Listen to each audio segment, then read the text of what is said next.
Hello guys, Dan bro reborn വീഡിയോയിലേക്ക് വീണ്ടും സ്വാഗതം.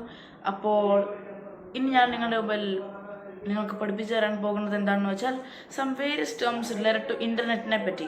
അപ്പോൾ രണ്ട് ടേമാണ് നമ്മൾ ഇന്നത്തെ ക്ലാസ്സിൽ ഡിസ്കസ് ചെയ്യുന്നത്. ഒന്ന് ക്ലയൻറ്റ്, മറ്റൊന്ന് സെർവർ. ക്ലയൻറ്റും സെർവറും തമ്മിലുള്ള ഡിഫറൻസ് എന്താണ്? നിങ്ങൾ ഈ ഓഫീസുകളിലൊക്കെ കേട്ടില്ലേ ക്ലയൻറ്റ് സെർവർ എന്നൊക്കെ നിങ്ങൾ കേട്ടിട്ടുണ്ടാവും. അതിൻ്റെ രണ്ടെണ്ണത്തിൻ്റെ കീ ഡിഫറൻസ് എന്താണെന്നാണ്, മൈനർ ഡിഫറൻസ് ആണ് ഈ ക്ലാസ്സിൽ നമ്മൾ പഠിക്കാൻ പോകുന്നത്. അപ്പോൾ നിങ്ങൾ എൻ്റെ വീഡിയോയുടെ ഏറ്റവും താഴെ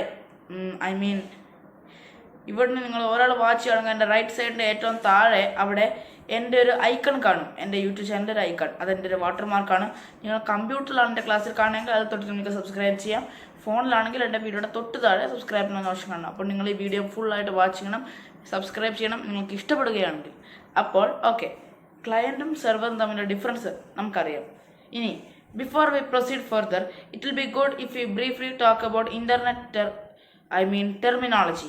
In the following lines, we are introducing some basic terms related to internet. Now, client and server. Any computer on the network that requests service from another computer on the internet, that is called client. എന്ന് വെച്ചാൽ ഞാനിപ്പോൾ ഗൂഗിളിൽ അല്ലെങ്കിൽ നിങ്ങൾ സുഹൃത്തുക്കളിൽ ഒരാൾ ഗൂഗിളിൽ പോയി സെർച്ച് ചെയ്യാൻ വിചാരിക്കും എന്തിനെക്കുറിച്ച്. ഇപ്പോൾ നിങ്ങളിപ്പോൾ ഓക്കെ കമ്പ്യൂട്ടറിനെ പറ്റി സെർച്ച് ചെയ്യാമെന്ന് വിചാരിക്കും. കമ്പ്യൂട്ടറിൽ എന്തോ ഇൻഫർമേഷൻ ടെക്നോളജി അതിനെപ്പറ്റി സെർച്ച് ചെയ്യാമെന്ന് വിചാരിക്കും. അപ്പോൾ എന്താണ് ഇൻഫർമേഷൻ? റോബോട്ടിനെ പറ്റി. എന്താണ് റോബോട്ട്? എന്താണ് ഒരു പീസ് ഓഫ് ഇൻഫർമേഷൻ നിങ്ങൾ ഗൂഗിളിൽ തപ്പിക്കൊണ്ടിരിക്കുമ്പോൾ നിങ്ങൾ അതിൻ്റെ ഓണേഴ്സിൻ്റെ അല്ലെങ്കിൽ ഇപ്പോൾ ഗൂഗിളുകാർ കുറേ ഇൻഫർമേഷൻ എടുത്തിട്ടാണ് ഈ സെർവറിൽ വെച്ചിരിക്കുന്നത്. അപ്പോൾ നിങ്ങളിപ്പോൾ ചോദിക്കുകയാണ് എന്താണ് ഒരു മെഷീൻ ലാംഗ്വേജ്, അല്ലെങ്കിൽ എന്താണ് ബൈനറി ലാംഗ്വേജ്, അല്ലെങ്കിൽ എന്താണ് റോബോട്ട്, എന്തെങ്കിലും നിങ്ങൾ ചോദിച്ചിട്ട് വിചാരിക്കും. അപ്പോൾ തന്നെ അവിടുത്തെ സെർവറിൽ ഇത് വരും. ഇത് നമ്മൾ ഇവിടുന്ന് റിക്വസ്റ്റ് ചെയ്യാണ്, വാട്ട് ഈസ് എ റോബോട്ട്, അല്ലെങ്കിൽ what is this so and so എന്നൊക്കെ റിക്വസ്റ്റ് ചെയ്യാണ്. അപ്പോൾ ആ ക്ലയൻറ്റ് കമ്പ്യൂട്ടറിൽ നിന്ന് സെർവറിലേക്ക് റിപ്പോർട്ട് പോകും. ഇത് ഇന്നയാൾ ഇങ്ങനെ റിക്വസ്റ്റ് ചെയ്തിരിക്കുകയാണ്, ഇതിൻ്റെ പീസ് ഓഫ് ഇൻഫർമേഷൻ അയാൾക്ക് കൊടുക്കണം. അപ്പോൾ സെർവർ അത് പ്രോസസ്സ് ചെയ്യും. അങ്ങനെയാണ് നമുക്ക് ഔട്ട്പുട്ട് തിരിച്ചു വരുന്നത്. നിങ്ങൾ ഗൂഗിളിൽ ഇങ്ങനെ അടിച്ചിട്ടൊക്കെ ഇട്ടാൽ ഇപ്പോൾ എന്തെങ്കിലും ഒരു ഇൻഫർമേഷൻ, ഇപ്പോൾ വാട്ട് ഈസ് എ കമ്പ്യൂട്ടർ അല്ലെങ്കിൽ വാട്ട് ഈസ് ഇൻഫർമേഷൻ ടെക്നോളജി അടിച്ച് നോക്കുമ്പോൾ ടപ്പെന്ന് ഉത്തരം വരില്ലേ. അപ്പോൾ നിങ്ങളൊരു ക്ലയൻ്റാണ്. Any computer on the network, അല്ലെങ്കിൽ നിങ്ങളുടെ ഒരു ഫോൺ ഉണ്ടെങ്കിൽ any phone or any computer, any device on the network that requests service from another computer on the internet.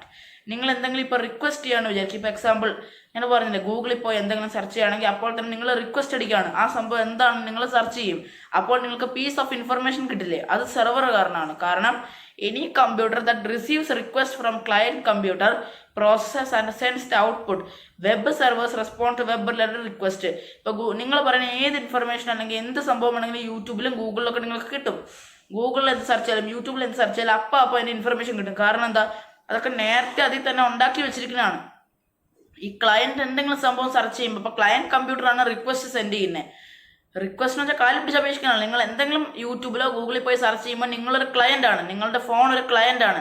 നിങ്ങളുടെ ഫോൺ അതിന് റിക്വസ്റ്റ് ഇന്ന സംഭവം എനിക്ക് സെർച്ച് ചെയ്യാനുണ്ട്. ഇപ്പോൾ നിങ്ങൾ പറയാം കുക്കിങ്ങിൽ കേക്ക് ഇങ്ങനെ ഉണ്ടാക്കുന്നത് എന്ന് ചോദിക്കുമ്പോൾ അപ്പോൾ നിങ്ങൾ റിക്വസ്റ്റ് സെൻഡ് ചെയ്യുക, ഹൗ ടു മേക്ക് കേക്ക് എന്ന് നിങ്ങൾ റിക്വസ്റ്റ് സെൻഡ് ചെയ്യുമ്പോൾ സെർവർ ഞാൻ നേരത്തെ പറഞ്ഞ് കുറേ സംഭവങ്ങൾ ഇൻഫർമേഷൻ അത് സ്റ്റോർ ചെയ്ത് വെച്ചിട്ടുണ്ട്. അതിനത് കേക്കിന് റിലേറ്റഡ് ആയിട്ടുള്ള കാര്യങ്ങളൊക്കെ ഇന്നയാൾ ചോദിക്കുന്നു, അത് റിക്വസ്റ്റ് ചെയ്യുന്നു, അതുകൊണ്ട് ആൾക്ക് അത് കൊടുക്കണം. അപ്പോൾ തന്നെ അത് പ്രോസസ്സ് ചെയ്യും, നിങ്ങൾക്ക് ഔട്ട്പുട്ട് തിരിച്ചു കിട്ടുകയും ചെയ്യും. അങ്ങനെയാണ് നിങ്ങൾക്ക് Google how to make a cake ഉണ്ടോ എന്ത് ചോദിക്കുമ്പോൾ അപ്പോൾ തന്നെ ഉത്തരം കിട്ടുന്നത്. അപ്പോൾ സെർച്ച് ചെയ്യുന്ന നിങ്ങളുടെ ഫോൺ ഒരു ക്ലയൻ്റാണ്, ക്ലയൻറ്റ് കമ്പ്യൂട്ടർ അല്ലെങ്കിൽ ക്ലയൻറ്റ് ഡിവൈസ്. അതുപോലെ ഗൂഗിൾ നിങ്ങൾക്ക് ആ ഇൻഫർമേഷൻ കൂടെ തരുന്നു, അപ്പോൾ അതൊരു സെർവറാണ്. കാരണം ഗൂഗിൾ ഒരു വെബ് സെർവറാണ്. അല്ലെങ്കിൽ ആ ഓണേഴ്സ് നേരിട്ട് തരും, അല്ലെങ്കിൽ അവരുടെ കമ്പ്യൂട്ടർ തരും, അല്ലെങ്കിൽ വെബ് സെർവർ. ഇപ്പോൾ നിങ്ങൾക്ക് മനസ്സിലായിട്ടുണ്ടാവും, നമ്മൾ എന്തെങ്കിലും സെർച്ച് ചെയ്യുമ്പോൾ നമ്മളൊരു ക്ലയൻ്റ് ആവും. ആ ഇൻഫർമേഷൻ ഗൂഗിളോ അതോ യാഹുവോ അതോ റെഡിറ്റോ അല്ലെങ്കിൽ വേറെ ചില ജിമെയിലോ ഏത് വെബ് സെർവർ ആണെങ്കിലും നിങ്ങൾക്കത് റിക്വസ്റ്റ് തിരിച്ചു കിട്ടും. ഞാൻ നേരത്തെ പറഞ്ഞ ഹൗ ടു മേക്ക് എ കേക്കോ ഹൗ ടു അങ്ങനെ ചെയ്യുക എങ്ങനെ ചെയ്യുക എന്ത് സെർച്ച് ചെയ്യുമ്പോൾ നിങ്ങൾക്ക് അതിന് ഇൻഫർമേഷൻ കൂടെ കിട്ടും. അത് സ്റ്റോർഡ് ഇൻഫർമേഷനാണ്. ആ ഇൻഫർമേഷൻ ക്ലയൻറ്റിന് നേരെ റിക്വസ്റ്റ് പോയിട്ട് സെർവറിലെത്തും, സെർവർ നിങ്ങൾക്ക് ഔട്ട്പുട്ട് തരുകയും ചെയ്യും. അപ്പോൾ അതാണ് ക്ലയൻറ്റും സെർവറും തമ്മിലുള്ള ഡിഫറൻസ്. നിങ്ങൾക്ക് മനസ്സിലായെന്ന് തോന്നുന്നു. അപ്പോൾ അടുത്ത ക്ലാസ്സിൽ വെബ് പേജിനെ പറ്റിയും വെബ്സൈറ്റിനെ പറ്റിയും വെബ് പോർട്ടലിനെ പറ്റിയും വെബ് ബ്രൗസറിനെ പറ്റിയും URL ഇമെയിൽ അഡ്രസ്സിനെ പറ്റി നമുക്കറിയാം. അപ്പോൾ ഇത് ഡാൻ ബ്രോ റിബോണാണ് സൈൻ ഔട്ട് ചെയ്യുന്നത്. അപ്പോൾ നിങ്ങൾ ഈ വീഡിയോ ഇഷ്ടപ്പെട്ടാൽ നിങ്ങൾ സബ്സ്ക്രൈബ് ചെയ്യണം, ലൈക്ക് ചെയ്യണം, കമൻറ്റ് ചെയ്യണം. അപ്പോൾ Dan Bro, Reborn sign out. Chino, dance, passing goodbyes with this. Bye bye. Hasta la vista, baby.